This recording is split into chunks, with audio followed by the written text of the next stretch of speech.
All right, it's the finale of the Pitchfork 200 Best Songs of the 2010s. We already started talking about this, but I expected some Arcade Fire on here.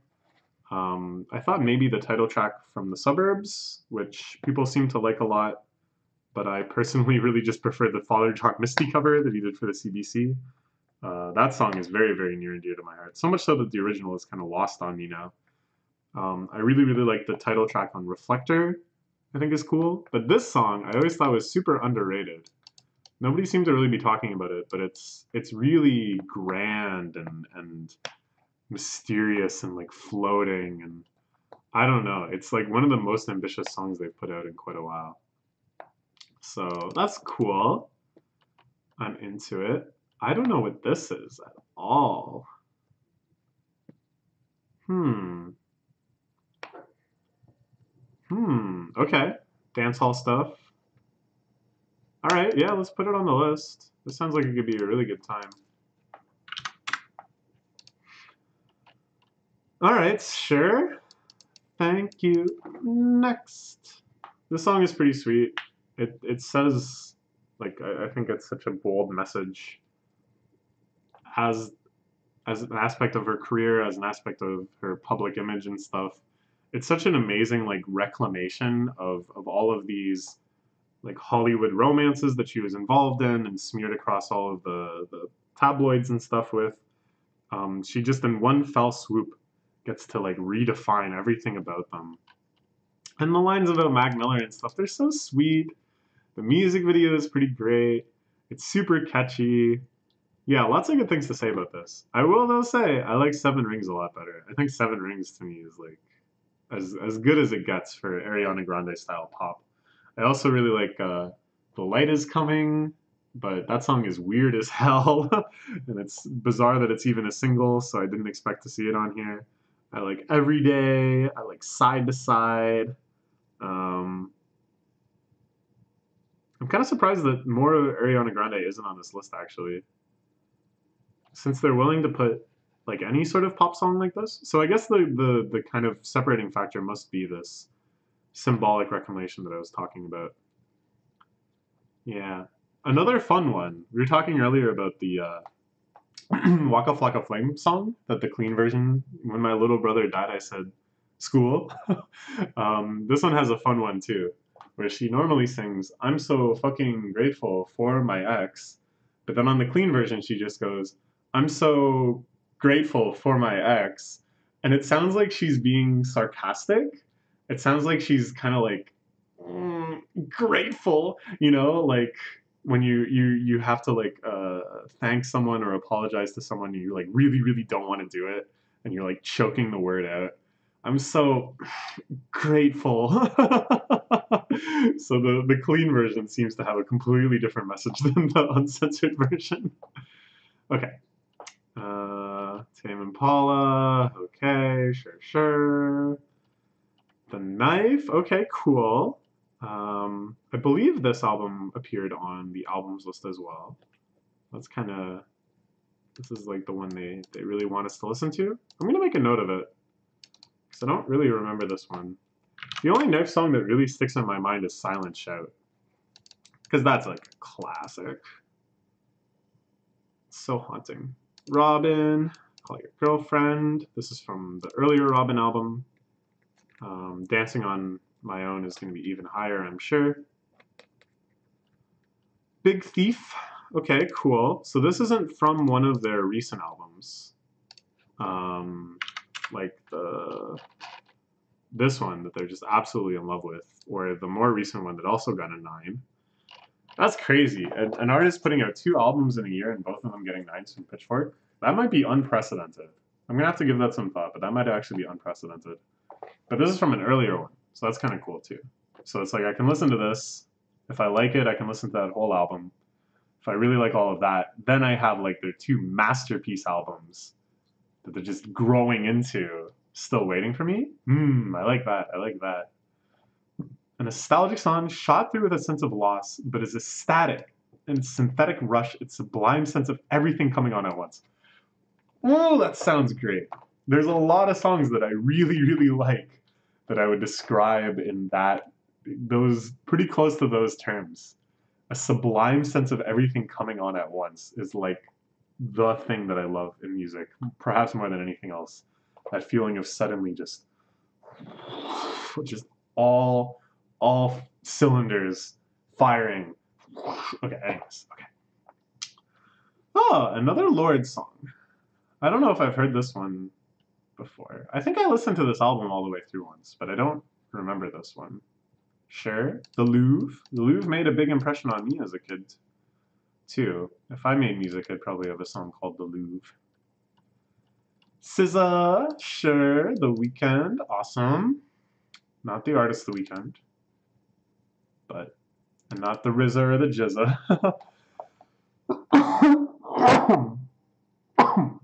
Oh my gosh, excuse me. I've been talking nonstop for quite a while now. But we still have 41 tracks to get through, so we plunge ahead. Again, I'm just going to note this down as a good entry point to this artist that has been plenty praised. Sometimes I sit and think, and sometimes I just think. An already very charming title, and then she has a song called Avant Gardener. Oh, okay, alright, cute, so cute. But looks like it might be kind of intense too. Huh, wow, it feels very Ducks Newburyport. It's a book I'm reading right now. Ah, nice, nice, totally agreed.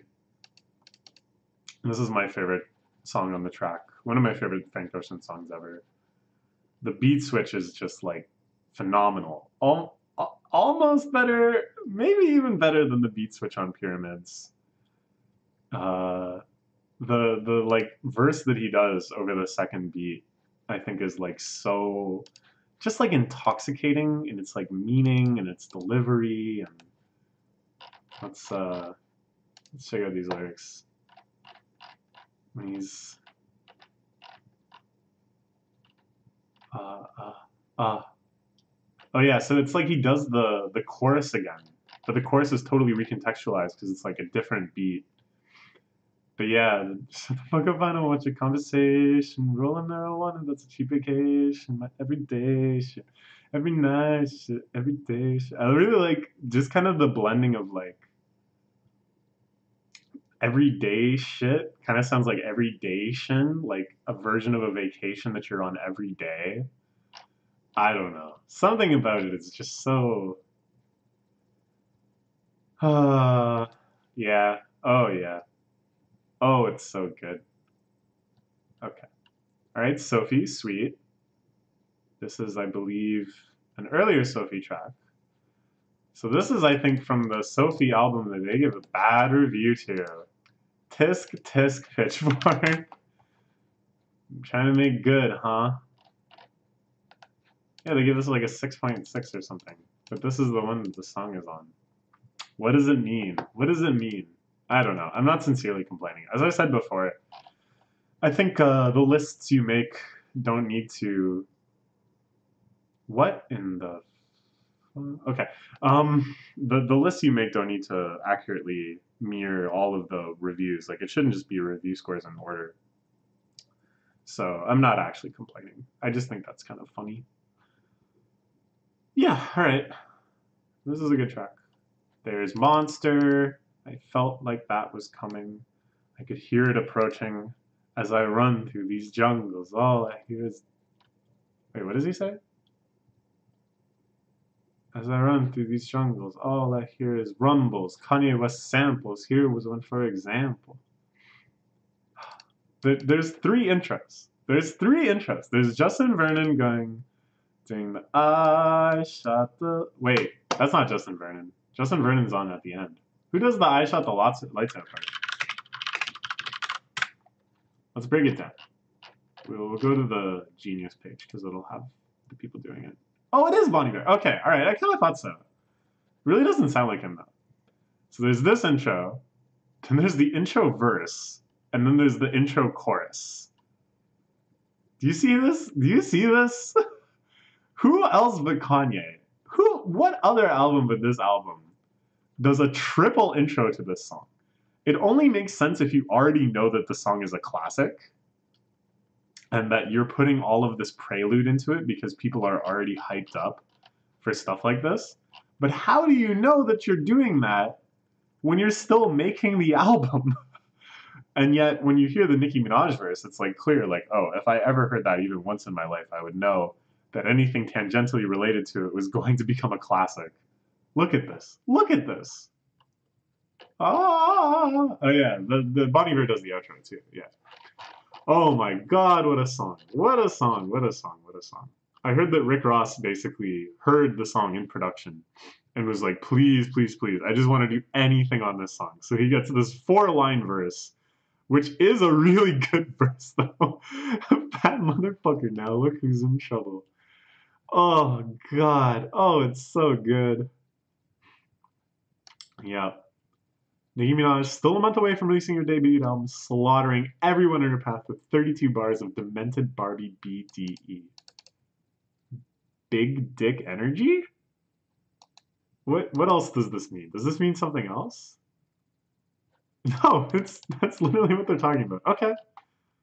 Alright, sweet, Jai Fall. Of course, this was really high on the Gorilla vs. Bear list we looked at earlier. Bait ones. This is one of the ones that people really, really like. Of the bait ones of the leaked Jai Paul songs. So yeah, it's really good. This makes sense.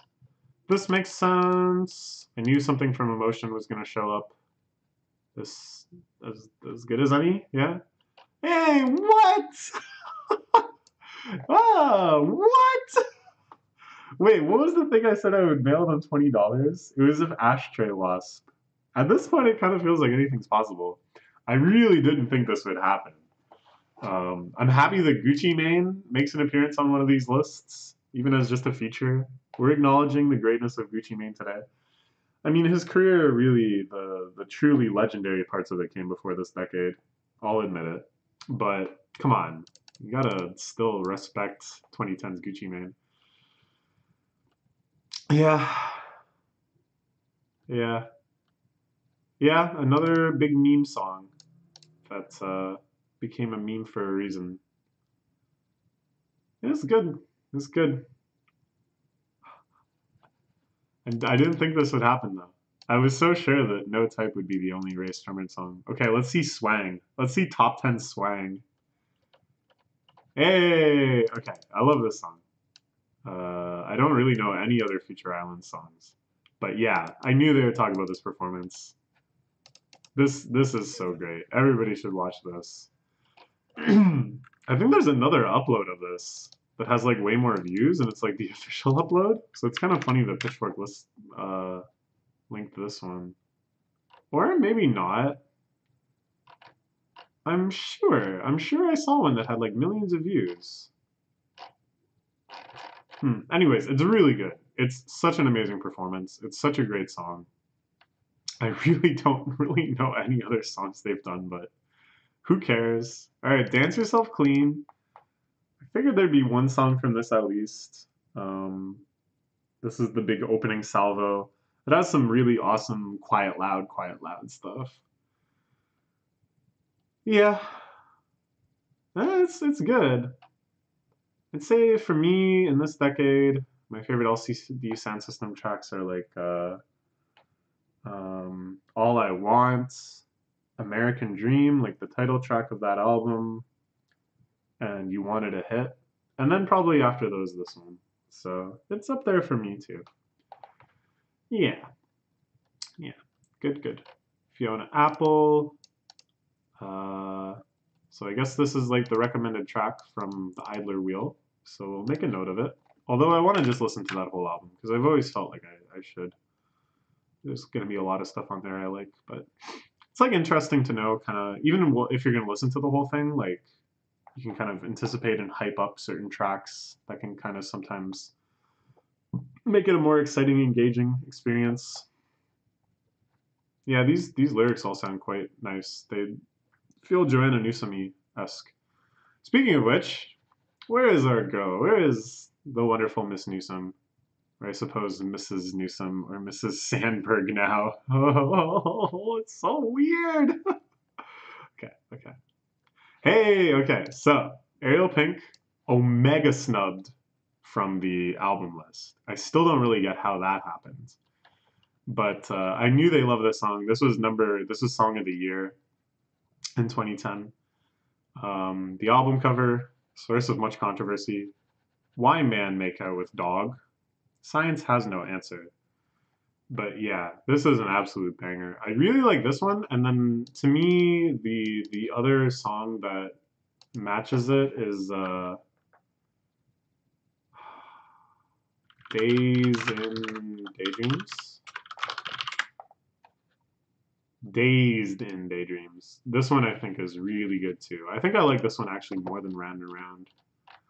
Round and Round, I remember Pitchfork talking about how cool they think it is that the hook is like amazing and it's so like embedded in the song. Um, which I think is cool too. They kind of like don't show their hand for a little while. There's like a kind of a pre-chorus, there's like a bridge, there's like a hint at the chorus, and then finally the hold on, I'm coming back to the ball. And you know, you just want to scream that at the top of your lungs. But Dazed in Dreams, right? We get one verse, and then the I used to dream awake, hide in the dark, fade to gray. I used to pray, but now I scream, Lord help me, no more daydreams. Yeah, this song is fantastic too. I love Ariel Pink. I'm so surprised that they completely snubbed Ariel Pink from the albums list. What in the heck? All right, Bodak Yellow. This was Song of the Year as well, I'm pretty sure. Actually, I'm going to bring that up now. We were doing that for the album list too, so it doesn't feel like cheating, I guess. Um, Pitchfork's Track of the Year. Okay, so which ones have we seen so far? Which ones can we still expect? Round and Round we just saw. Midnight City we haven't seen yet. I could see that being really far up there because it's just like such a classic. It's very timeless. Oblivion we haven't seen yet. I expect to see that further up. Same with this, which I just absolutely love. I don't know. This is kind of more Drake like pulling a song out of a hat again. It doesn't really feel that much like Drake to me. Doesn't really feel like it has that personality that worst behavior does. But oh my god, what a lovely song. I sincerely listen to this in situations where I'm going home.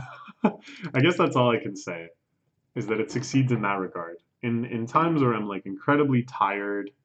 I remember when I was coming home from Chicago, I had gone to Chicago to go to this big party.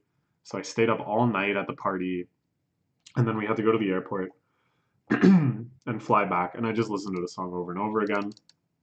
When I was in Japan one time, there was a period where we were like moving from hotel to hotel, and it was this like big nightmare, and various things were going wrong. And I had been up for like 30 hours. And at a certain point, I just started listening to the song over and over again. I hit this point of like just kind of inconsolable tiredness where I don't want anything to do with anyone, and I'm just gonna like move my body the required amount. Um, Holy! I didn't know about this. Song has been covered by British artist Dev Hynes under his Blood Orange moniker. That could be my favorite song of all time. I might have just learned about my favorite song of all time. Yeah. So yeah, in those moments of just inconsolable tiredness, when I just feel totally fed up with living, that's when I lean on not Bodak Yellow, but on just hold on, I'm going home. We're going home. Seasons we just saw. All right, I think is a contender for like number one. Ultralight Beam we already saw. I forgot that song got Song of the Year. I kind of wish it was higher now. This might be like the lowest ranking Song of the Year. And then Love It If We Made It. I'm sure we'll see soon. Yeah. Hey, yeah, okay. As I expected, Good Intentions Paving Company. To me, definitely not the masterpiece of this album by any stretch. Let's do a quick ranking.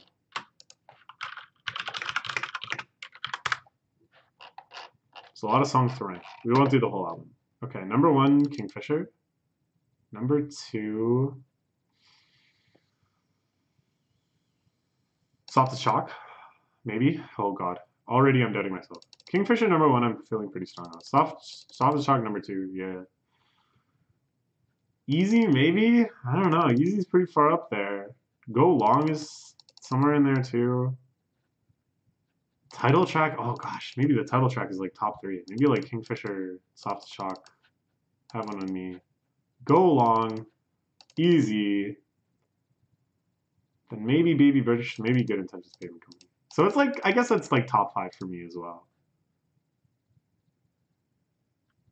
Yeah, I don't know. How do you start? Why did I think I could just go here and casually rank songs on this album? It's a little too good to be doing that. But I knew that Pitchfork, and actually quite a lot of publications, kind of latched on this one. It's definitely one of the more approachable ones, and it has like a nice little microcosm of a lot of the really good things about her music in this album.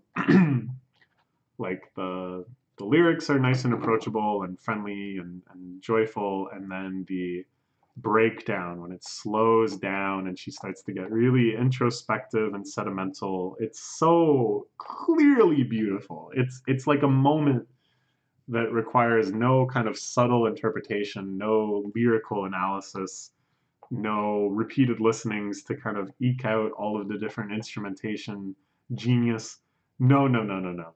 It just and you just feel let's I want to look at the lyrics quick. I want to pinpoint in the lyrics like the moment. So this part is all the fun. I mean, I don't know. The lyrics on this album, this song are actually really great. Don't get me wrong. Saying that they're like accessible and stuff.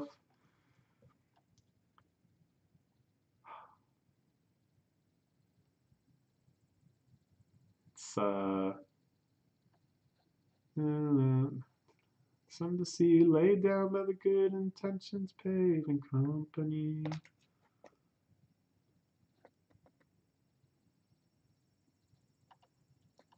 Oh, it's here. It's here. For some reason, I thought like a rope gone slack. For some reason, I remember that in like the slow part, but it's this part. And no amount of talk is trains the. Oh my god, it's so good. How does she do that? She like slows down on this line. And the invocation of falling asleep, it's like this entire other part is like her lying in bed with her partner asleep. In our quiet hour, I feel I see everything, and in love with the hook upon which everyone hangs. And I know you meant to show the extent to which you gave a god dang. You ranged real hot and real cold, but I'm sold. I am home on that range. It's so cute and clever and cloying, and yet the feelings behind it just burn so deeply in her and in you. I do hate the fold right here at the top of my game when I've been trying with my whole heart and soul to stay right here in the right lane. And this whole song has like a road trip vibe to it. So, you know, again, it's very cute, but when it gets back into it can make you feel over and old. Lord, you know it's a shame. When I only want for you to pull over and hold me till I can't remember my own name. Oh my god. Okay. Okay. Yeah. This should be like #1 or something. Is there really 28 songs better than this? Okay, well, if they just put the other however many tracks if okay. Hey, countdown. Okay, well, yeah. This deserves to be here for sure. This is just an insane song. Like this song really doesn't add up. It really shouldn't exist. The counting hook and stuff. I've tried to do this at karaoke. It's basically impossible. It's so hard. Oh, it's amazing. It's amazing. All right. Oh, okay, cool. It's neat that there's some MIA representation. She didn't make the albums list. I feel like the best music of her career came out in the previous decade. But I do really like the song Bad Girls. I heard it in a store not too long ago.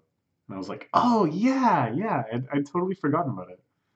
It's so catchy. It's so like, I don't know. It just hits you. All right, sure, Holocene. This is like, I don't know. It's quite encapsulating of I think why people really like Bon Iver. And then if you look at the music video, more than the actual music, you just look at this music video and you're like, oh, is there something that sounds like this? I guess I'm into that. And it does sound like this. So, I don't know. Where's 22 A Million songs? Where's 33 God, huh? Where's 33 God? Oh well. Nice. Ooh, look, you idiots! Why are you so eager to put out this list? Okay, check this out. They're freaking out because there's a new FKA Twigs album coming out. The first single they just love so much, they think it's the 25th best song of the decade. And yet they're willing to put out a best 200 albums of the decade without even hearing this album. Come on! The music video is absolutely insane. She learned how to pole dance just to produce it. And I think the structure of it is really cool. I guess this is sort of spoilers. The first half is her just doing pole dancing. And it's like a very impressive performance, to be sure. And then things start getting crazy. Crazy. Yeah, this thing. I love this thing. This crazy, like, three-faced sphinx that comes down and interfaces with her. A very, very cool video. So good that I can barely remember what the song actually sounds like. I just gotta remember the video. But yeah, I think this... What a... Come on, Pitchfork. Can't wait for her album to come out, huh? You love these so much. These both got great reviews. Ah, what is she gonna get to be put on the best albums of the 2020s list, huh? Are we gonna get to finally see this album on the 2030 list? Or in 2029, I guess? Oh my god. Well, whatever. Okay, sure. We talked about this album a bit. We talked about the artist, the album cover and stuff. I'm gonna make a note of this, because, like, I couldn't really get into this guy too much. But maybe this will be a good way to do it. Ooh! Rosalia. I know that Pitchfork's been really into Rosalia lately. She's been getting good reviews and stuff from them. I was actually kind of expecting that on the 2010s list, there would be a Rosalia album. I don't think there was, though. Was there? Oh, there was! Okay. Alright. Well, I guess this all adds up then. But yeah, she's pretty cool. Ah, drone bomb me. I was just listening to this today, I think, or yesterday. No, I think it was today. I was listening to the album that this was on. This is, I think, my favorite song of that album, too. Either this or 4 Degrees. 4 Degrees, I don't know. They're all just so sad. So sad and yet so catchy and powerful, and you just want to sing along and dance. Yeah, I was just listening to this, but it wasn't a coincidence. It was because I saw it on these lists, and I was like, oh yeah. So, it's not not really weird, but yeah. Yeah, okay. Nice, nice. As we enter the 20s. It's a pretty beautiful song. It really is. Just hold on. We're going home. You know how many times that's the only thing you want to hear? I'm sure you've had times in your life where that's the only thing you want to hear. And the feeling behind that desire is very, very difficult to express in any medium, in any form. But I'll say it, this song nails it. This song super, super nails it. And the fact that it's Drake, it really isn't that important. He doesn't really sound all that much like himself. It's this guy. It's Noah. It's 40. This guy is a genius. If it wasn't for this guy, we would not know who Drake is. That is for sure. Alright, Midnight City. So we're crossing off pretty quick our Song of the Years. This one down, now this down. I think it's a great song. The saxophone. The video of Bill Clinton edited so it looks like he's playing sax to it. A classic. Yeah, it's true. It really feels like the hook is like a big EDM drop when it starts bringing in that bum bum bum bum bum bum bum bum. Okay, so Oblivion is remaining, All Right is remaining, and Love It If We Made It is remaining. And then the other ones are all things that did not get Song of the Year when they came out. Hannah Hunt. Sure. Where's Step? As I've said many times before, I only really like that Step song from this album. Every time I see you in the world, you always step to my girl. Okay, this makes sense. Very, very obvious inclusion. Something that I wouldn't be surprised if it was like top 10, top 5. An exquisite piece of music. Yes, indeed. Yes, indeed. Once he started toasting the douchebags and the assholes, he couldn't stop. His unbridled, unapologetic id became the governing force of not only his increasingly dodgy career decisions, but of the nation too. So steadily we barely even noticed. True enough. But man, what a legendary song. You know, there's that, just the sound, just the opening ding, ding. There's a video of Kanye doing it at concerts. I don't think when I saw him this happened. Maybe, oh man, maybe it did. But I picture the video even more clearly than my own memories of Kanye just walking out and hitting that one key. The ding, ding. And everyone just exploding, knowing that it's about to be Runaway. And Kanye just looking around with this like sense of satisfaction that he can just make this one sound. You know what I'd like to see though? I hope New Slaves is still to come. I know that Pitchfork likes New Slaves. Oh, what the heck? Okay, alright, cool. Even better than Good Times, huh? What's better than Good Times? I guess this. Love It If We Made It. Alright, so now we're just down to Oblivion. And Alright. But yeah, I think this song is pretty great. I actually wrote quite a lot about it when it came out. Because it kind of like hooked me a lot quicker than I thought it would. And basically what I think is cool about it is that it kind of gives away the joke, or not the joke. It's like the punchline, but it's not the joke.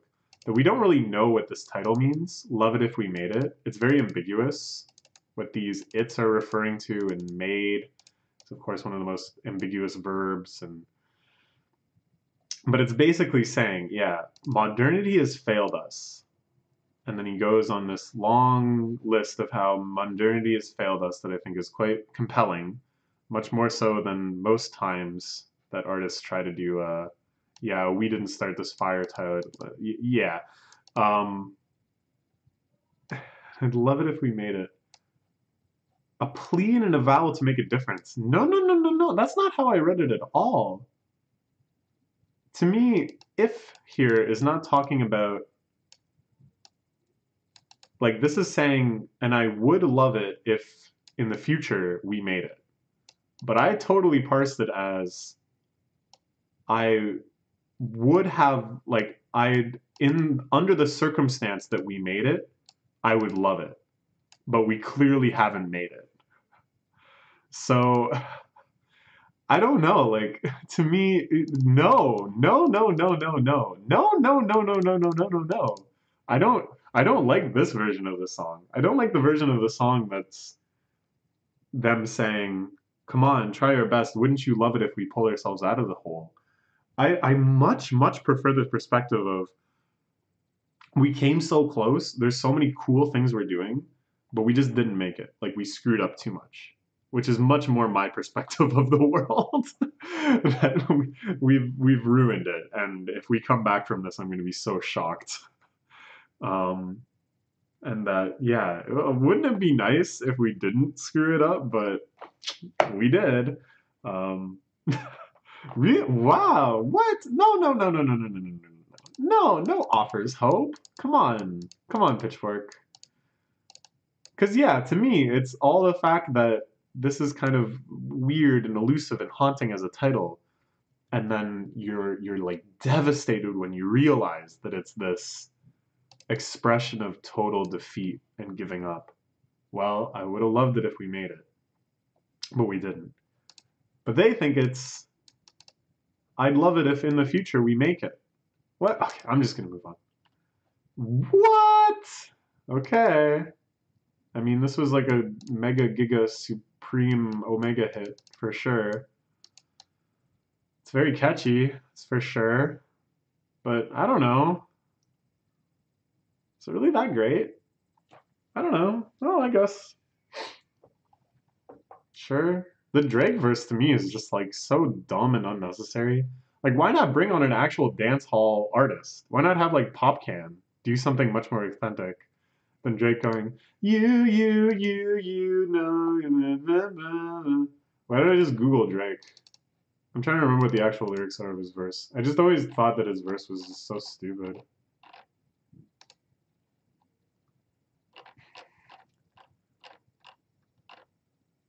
Uh, United, dun dun dun dun, oh, come on, oh, oh. We need just a slow motion.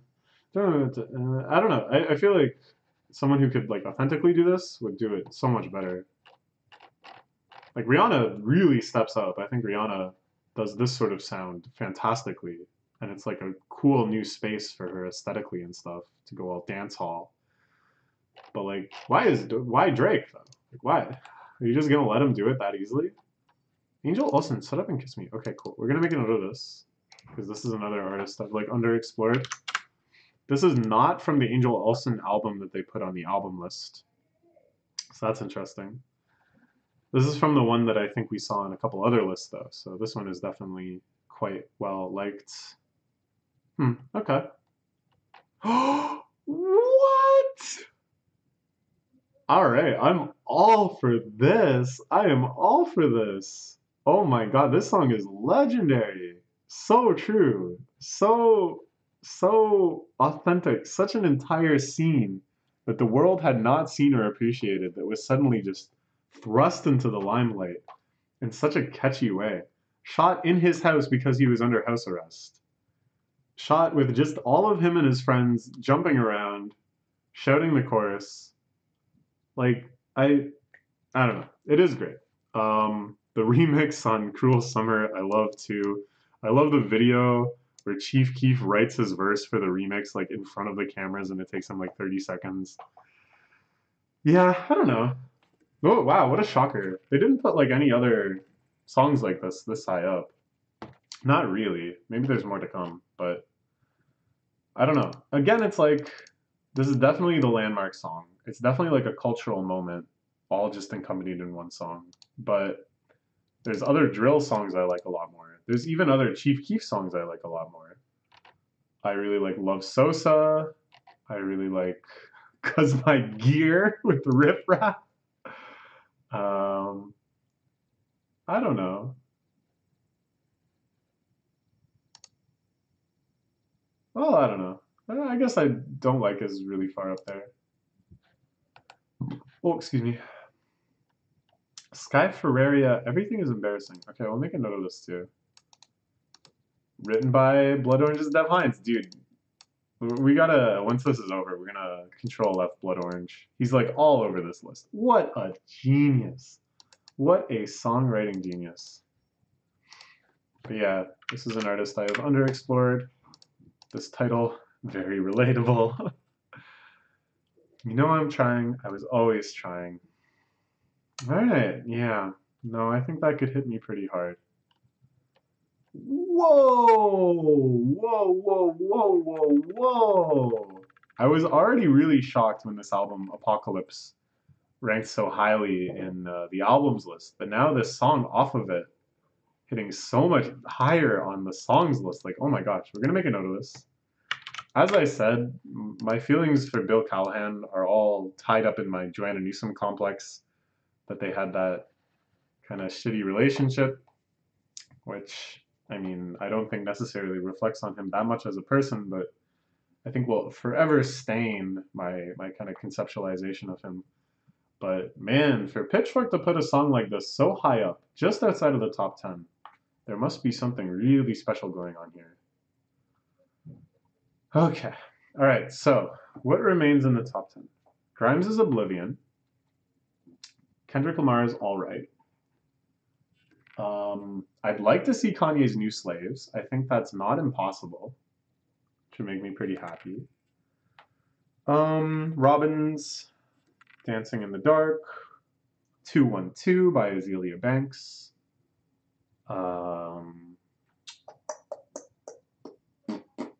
What else? What else? 5 other songs. I don't know. I feel like there's some obvious ones I'm forgetting. Some big like standalone songs, more like 212. Probably more Beyonce. Feels like Countdown probably isn't the highest Beyonce song. Maybe Drunken Love. I'd be happy if Drunken Love was there. I really like Drunken Love.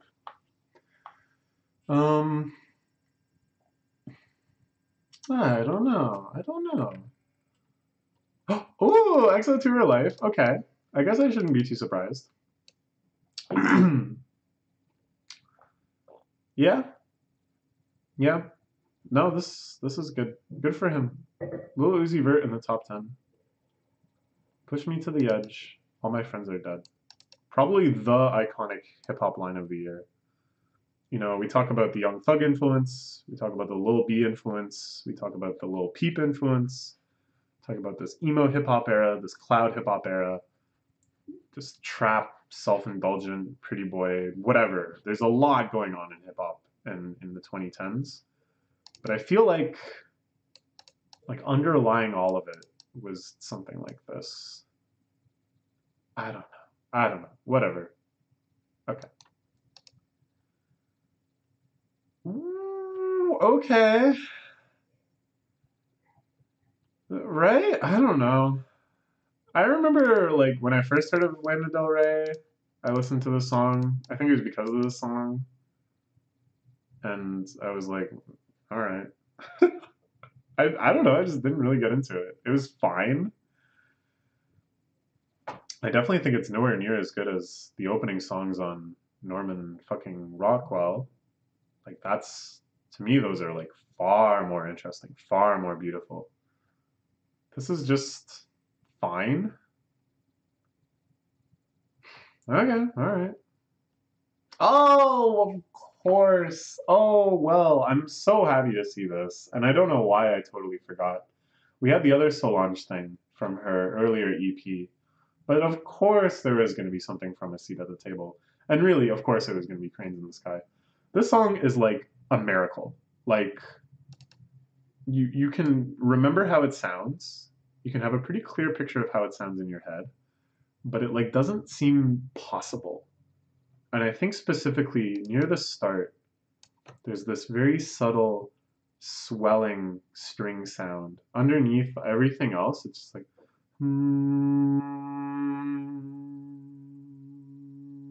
it just like wavers a little bit. I can't replicate it too well because it's like a full string and I'm just humming. But I also can't replicate it too well because it's like it can't be as good as I remember. Like when I'm thinking about it, it's like, oh, it can't really be as good as I remember. And then when I listen to it, it's like, oh no, it's actually even better. Like, oh my God, that song is so good. Oh, it's such a beautiful image too. It's like cranes in the sky. Oh, oh, it's so lovely. Yeah, this is really, really, really lovely music. Okay, what's left? Oh, a Mitski song? Okay, makes sense. We haven't seen any Mitski songs so far, even though 2 of her albums scored really highly on the albums list, so that's not too surprising. Great, sure. 212, as expected. A absolutely fantastic song that I will never, ever, ever get entirely not stuck in my head. Just the way she raps is so good. All the different transitions and stuff. Like I don't know, man. You can't even start talking about this. Yeah. Personal contributions have largely overshadowed her music by now. That's selling it short. Yeah, if you want to go down a really fun rabbit hole, just look up the sort of stuff that Azealia Banks has been up to. She just picks fights with everybody. She does weird stuff like sacrificing chickens for some pagan rituals. Fearless truth teller or relentless troll? That is the question. Um, Look at this. Like, why attack Lizzo? She's like just getting started. People are just really starting to love her, and then she's making a fool of herself. What? Come on, settle down. You're making a fool of yourself. But goddamn, Azealia Banks is a good musician. 212 is an amazing song. Just I don't know. There's like an interplay of harsh and soft songs or sounds on it. Oh my god, it's so good. I don't even want to like try to talk about it because I'm just gonna end up repeating lyrics and sounding incredibly lame. What is this picture? It starts crowdfunding campaign to sue Russell Crowe. Like, what does this mean? What does this mean? How did this happen? My favorite recent Azealia Banks controversy was when. So she's like friends with Grimes, or she used to be friends with Grimes. Now they're beefing. Grimes, who is going to appear later on this list, I'm sure, invites Elon Musk over, or I'm sorry, invites Azealia Banks over to hang out at Elon Musk's place. But then the two of them run off to Las Vegas in the ill-fated trip that would lead Musk, apparently on hallucinogenics, to tweet that he was taking Tesla public, committing major securities fraud, and getting himself all sorts of finance violations and stuff, possibly costing him like millions of dollars. And the whole time, Azealia Banks is in his house tweeting about how annoyed she is that nobody is here and that they were supposed to hang out, but they've just gone off to Vegas, and she just starts like making fun of Elon Musk and stuff. Oh man, it's so good. Oh man. Oh yeah. I don't know. I don't know. Okay. All right. Whatever. We're moving on. Here is thinking about you. Oh, lovely, lovely, lovely, lovely, lovely. A wonderful, wonderful, wonderful song. Oh, look at this album art too. Only suitable that we play Frank Ocean in the barcade all the time. Ah, yeah. This is like largely how he came out. This kind of via this album and this song.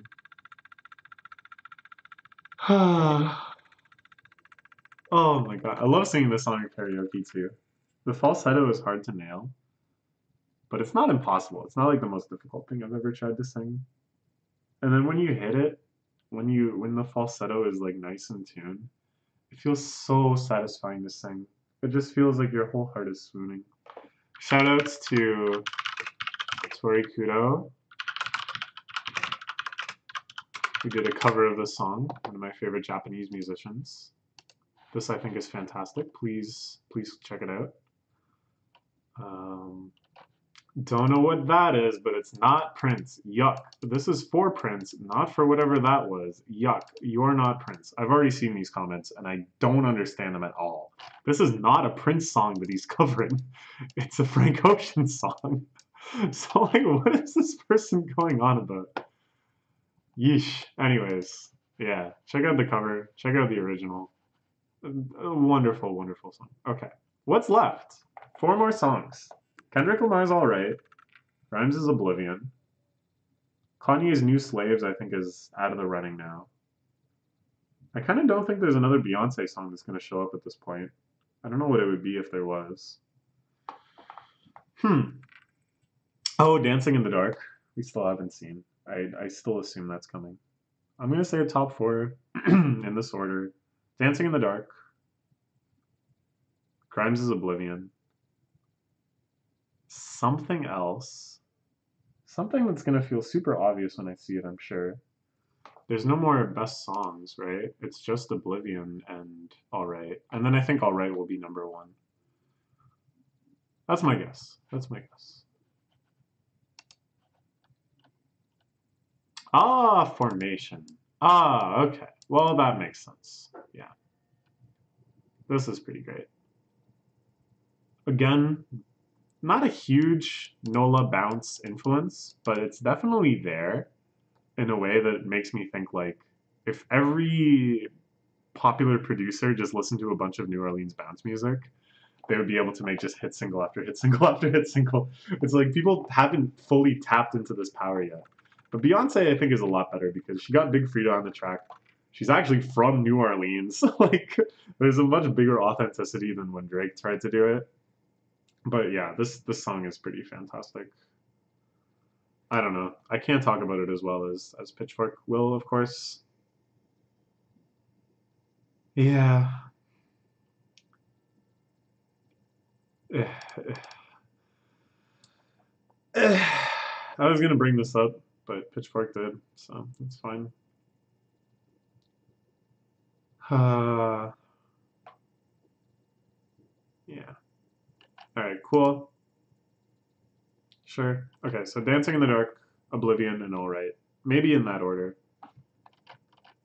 Dancing on My Own. Oh my gosh, it's not even called Dancing in the Dark. I've probably called it Dancing in the Dark like a dozen times in the course of making these videos, but whatever. It's what it's whatever it's called. Dancing on My Own. Sure. Yeah. And then Oblivion, and then All Right. Okay. Some sort of techno-fascist. So the fact that they're acknowledging that Grimes has really lost it lately, but whatever. I don't know what the hell she's talking about anymore. So I guess this is a big part of why Pitchfork kind of gravitates towards this song, which I think is important, this kind of context behind it. That when you kind of know the tragedy that she's speaking of, this deep personal tragedy and the extremely complex and traumatic experiences that it leaves you with, you can kind of carry that knowledge into the track and feel like a lot more like sadness emanating from it. But on the surface, it's quite poppy and you know, kind of seems like she's having fun. And then, yeah, it's like this kind of fragility that you realize. So I don't know. I mean, it is a pretty great song, I guess. I don't know. It's like if you listen to it really fully taking in the emotional significance it has in her life and allowing that to kind of convey onto you, then I guess probably it does hit so hard that you put it at number two. But then if you like, I don't know, if you don't, if for whatever reason it just doesn't. What? What? Why? What? But what? What? Alright, well that's weird. Um, yeah, I don't know. I think it's very easy to just listen to the song and be like, oh, okay, that's it, huh? Like, it's so subtle the ways that it's actually special. Oh, I don't know. And then yes, all right, okay. Huh. This is a nice write-up. I like it. We.